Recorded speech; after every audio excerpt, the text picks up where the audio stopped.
Hello and welcome to face classes. Today we are going to discuss about the maps. आज हम लोग मानचित्र के बारे में बात करेंगे। हम लोग समझेंगे मानचित्र क्या होता है और कितने प्रकार का होता है और इसके इंपॉर्टेंट घटक क्या क्या होते हैं। मानचित्र की अगर हम बात करें तो ये एक फ्लैट सरफेस पर अर्थकारी प्रेजेंटेशन होता है, यानी एक पेपर पर हम लोग अर्थ को रिप्रेजेंट करें, उसको दिखाएं अगर हम, तो वही क्या है, मैप है। मान लीजिए this is a flat surface और इस पर हम लोग अगर हम इंडिया का मैप बनाएं, ठीक है, तो इसे ही हम क्या नाम देंगे, मानचित्र का नाम देंगे। ठीक है, ये कई तरह का हो सकता है। एक होता है फिजिकल मैप, ठीक है, फिजिकल मैप। इसके अलावा एक होता है पॉलिटिकल मैप और तीसरी टाइप इसमें होती है जिसे थीमेटिक मैप का नाम दिया जाता है।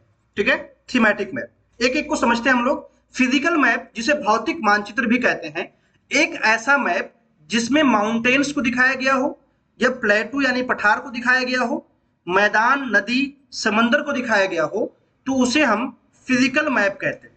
ठीक है, फिजिकल मैप क्या होगा, एक ऐसा मैप जिसमें mountains, plateaus, plains, rivers, oceans को दिखाया जाए तो उसे हम फिजिकल मैप कहेंगे। यहां पर आप देख सकते हैं ये जो एरिया है ये प्लेटू दिखाया जा रहा है यहाँ पर, ठीक है, ये माउंटेनियस एरिया दिखाया जा रहा है, ये प्लेन का एरिया दिखाया जा रहा है, रिवर्स भी दिखाई गई है इसमें। साथ ही ये साइड में भी देखिए यहाँ पर अलग अलग नदियां हैं, ये ब्रह्मपुत्र रिवर है, गंगा है, यमुना है, चंबल रिवर है, यहाँ पर इंडस और उसकी सहायक नदियां हैं।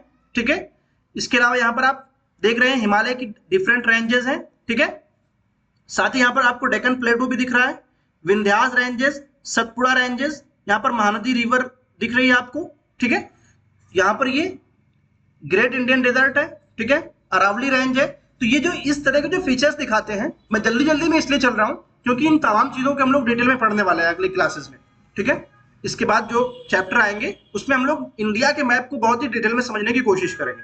तो आज हम लोग सिर्फ इंट्रोडक्शन देख रहे हैं। फिजिकल मैप सिंपली आपको समझना है कि जिसमें माउंटेन्स, प्लेटूज, प्लेन्स, रिवर्स और ओशियंस को दिखाया जाए, वो हमारा फिजिकल मैप होता है। वहीं अगर पॉलिटिकल मैप की बात की जाए तो पॉलिटिकल मैप ऐसा मैप होता है जिसमें किसी शहर को, किसी टाउन को, गांव को दिखाया गया हो, कंट्रीज को दिखाया गया हो, स्टेट्स को दिखाया गया हो, दुनिया में जो पॉलिटिकल बाउंड्रीज हैं उसको अगर दिखाया गया है तो वो पॉलिटिकल मैप होता है। यहां पर आप देखिए ये हमारे इंडिया का मैप है, एक पॉलिटिकल मैप है। यहां पर अलग अलग राज्यों को दिखाया गया, यहां पर इंटरनेशनल बाउंड्री दिखाई गई है, ठीक है, स्टेट्स की बाउंड्री दिखाई गई है। इसी प्रकार से अगर इसको और जूम करेंगे तो इसमें डिस्ट्रिक्ट की बाउंड्री, गांव की बाउंड्री ऐड होगी, शहरों की बाउंड्रीज ऐड होंगी, तो इसको हम पॉलिटिकल मैप कहते हैं। देखिए नेचुरल जो फिजिकल मैप होता है वो नेचुरल होता है, वो प्राकृतिक तौर पर बना हुआ होता है, उसको इंसान नहीं बनाते हैं। जहां पर पठार है, पहाड़ है, वो सब प्राकृतिक तरफ से बना हुआ है। लेकिन जो पॉलिटिकल मैप होता है इसको इंसानों ने खुद से बाउंड्री बनाई है कि भाई ये चीन है, ये इंडिया है, ये बाउंड्री होगी, ये इंडिया नेपाल बॉर्डर है, ये सब इंसानों ने बनाया है। ठीक है, तो ये बात आपको समझना है कि फिजिकल मैप ये इंसान नहीं बनाता है बल्कि प्राकृतिक तौर पर ये बनते हैं, और पॉलिटिकल मैप जो है ये इंसान खुद बनाता है। अब देखिए थीमेटिक मैप।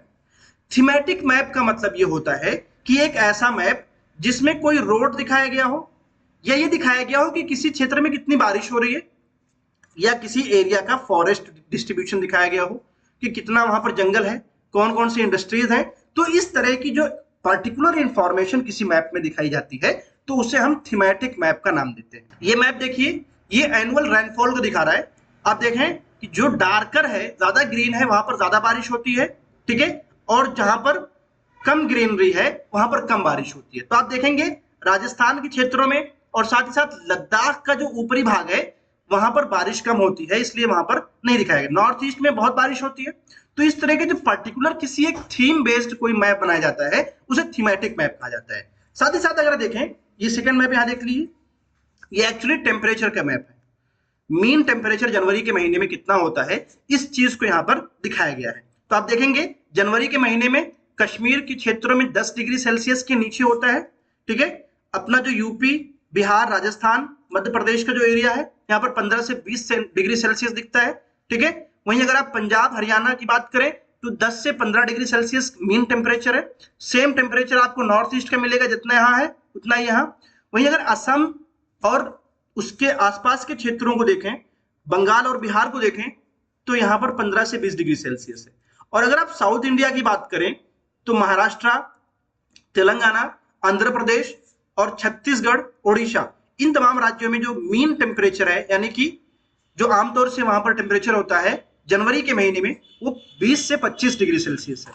और अगर आप साउथ जाएंगे, तमिलनाडु और केरला और कर्नाटक के कुछ क्षेत्रों में, जो तटीय क्षेत्र हैं, वहां पर आपको 25 डिग्री सेल्सियस से ज्यादा ही टेम्परेचर मिलेगा जनवरी महीने में। तो इस तरह के जो मैप बनाए जाते हैं, इन्हें थीमेटिक मैप का नाम दिया जाता है। अब मैप के क्या क्या इंपॉर्टेंट कंपोनेंट्स है, घटक क्या क्या है? तो 3 इंपॉर्टेंट चीजें होती हैं, एक डिस्टेंस, दूसरा डायरेक्शन, तीसरा सिंबल। आपको यह समझना है कि हर एक मैप में एक डिस्टेंस दी जाती है, ठीक है। आप देखेंगे किसी भी मैप में 1 centimetre is equal to 500 kilometre या 500 मीटर, इस तरह के डिस्टेंस भी उसमें होते हैं। कोई भी मानचित्र होगा वो तभी सही माना जाएगा जब उसमें डिस्टेंस के फॉर्मूलों को अप्लाई किया गया। साथ ही साथ डायरेक्शंस दिए होते हैं। कोई भी मैप होता है तो उसमें north south east waste directions होते हैं, ठीक है। सिंबल यूज किए जाते हैं, पहाड़ दिखाना है, पठार दिखाना है तो कुछ सिंबल्स यूज किए जाते हैं।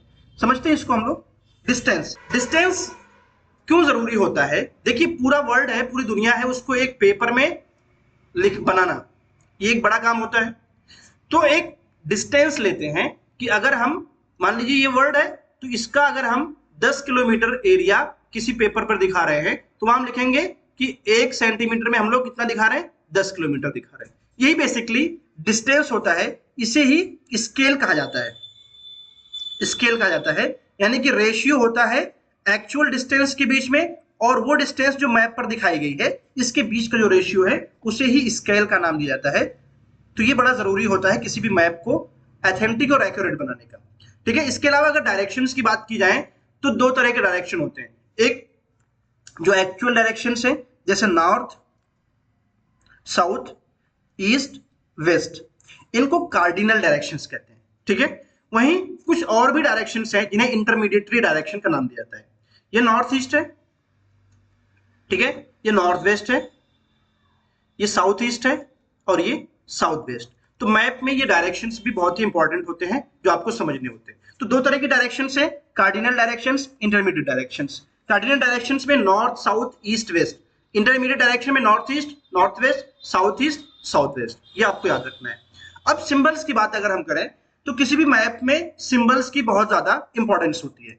बिल्डिंग दिखाना है, रोड्स दिखाना है, ब्रिजेस, ट्रीज, रेलवे लाइन या कुआं दिखाना है, तो इसके लिए हम लोग सिंबल्स का प्रयोग करते हैं जिसे कन्वेंशनल सिंबल का नाम दिया जाता है। यहां पर कुछ कन्वेंशनल सिंबल दिए गए हैं। रेलवे लाइन दिखाने के लिए अगर ब्रॉड गेज की रेलवे लाइन है तो यह सिंबल प्रयोग किया जाता है। अगर मीटर गेज की लाइन है तो यह सिंबल प्रयोग किया जाता है। रेलवे स्टेशन को दिखाना है तो इस तरह से बना के RS रेलवे स्टेशन लिख दिया जाता है। रोड्स दर्शाने के लिए अगर मेटल यानी कि पक्की सड़क है तो इस प्रकार से उसको दर्शाया जाता है। अनमेटल्ड यानी कच्ची सड़क है तो उसको इस प्रकार से दिखाया जाता है, ठीक है। ये सिंबल्स हैं जो प्रयोग किए जाते हैं। वहीं अगर बाउंड्रीज दिखानी है तो इंटरनेशनल बाउंड्री दिखानी है तो ये सिंबल प्रयोग किया जाता है, ठीक है। स्टेट की बाउंड्री दिखानी है तो इस प्रकार से उसको थोड़ा सा पतला बनाया जाता है। डिस्ट्रिक्ट की अगर लाइंस दिखानी है तो सिर्फ डैश डैश रहेगा, बीच में डॉट नहीं रहता है, ठीक है। ये सिंबल्स बनाए जाते हैं, ये यूनिवर्सल सिंबल्स हैं जो हर जगह फॉलो होते हैं। इस प्रकार से अगर रिवर दिखाना है तो इस प्रकार से मैप में दिखाया जाएगा। वेल, कोई कुआं दिखाना है तो कुआं के लिए एक ब्लैक डॉट होता है बड़ा सा। टैंक दिखाना है तो इस प्रकार से दिखाते हैं उसको। कैनल यानी नहर दिखानी है तो इस प्रकार से दिखाएंगे। ब्रिज, ब्रिज के लिए ये सिंबल प्रयोग करते हैं। वहीं अगर टेंपल की बात करें तो टेंपल को इस तरह दिखाते हैं। चर्च का ये सिंबल है, मॉस्क यानी मस्जिद का ये सिंबल है, छतरी का ये सिंबल है। तो ये रिलीजियस प्लेस को दर्शाने का एक तरीका है। वहीं अगर पोस्ट ऑफिस दर्शाना है मैप में तो PO लिख देंगे। पोस्ट एंड टेलीग्राफ ऑफिस दिखाना है तो PTO लिख देते हैं। पुलिस स्टेशन दिखाना है तो PS लिखते हैं। ये कन्वेंशनल सिंबल्स है जो प्रयोग किए जाते हैं। इसी प्रकार से अगर सेटलमेंट्स दिखानी है, आबादी दिखानी है तो इस तरह से सेटलमेंट्स को शो किया जाता है। कहीं पर कब्रिस्तान है, ग्रेवयार्ड है तो उसका सिंबल ये होता है। ट्रीज की अगर हम बात करें, अगर कहीं पर ट्रीज दिखाने हैं तो इस प्रकार से उसको दिखाया जाता है। ग्रासेस यानी घास को दिखाना है तो ये सिंबल प्रयोग किया जाता है। तो ये कुछ बात रही इंपॉर्टेंट जो मैप को लेकर है कि मैप में क्या क्या चीजें होती है इंपॉर्टेंट। तो इसमें देखा है डिस्टेंस एक इंपॉर्टेंट चीज होती है, दूसरी चीज डायरेक्शन है और तीसरी चीज सिंबल्स है। तो आज के लिए इतना ही। Thanks for watching. Please like the video and comment below. If you haven't subscribed our YouTube channel, please subscribe. Thank you so much.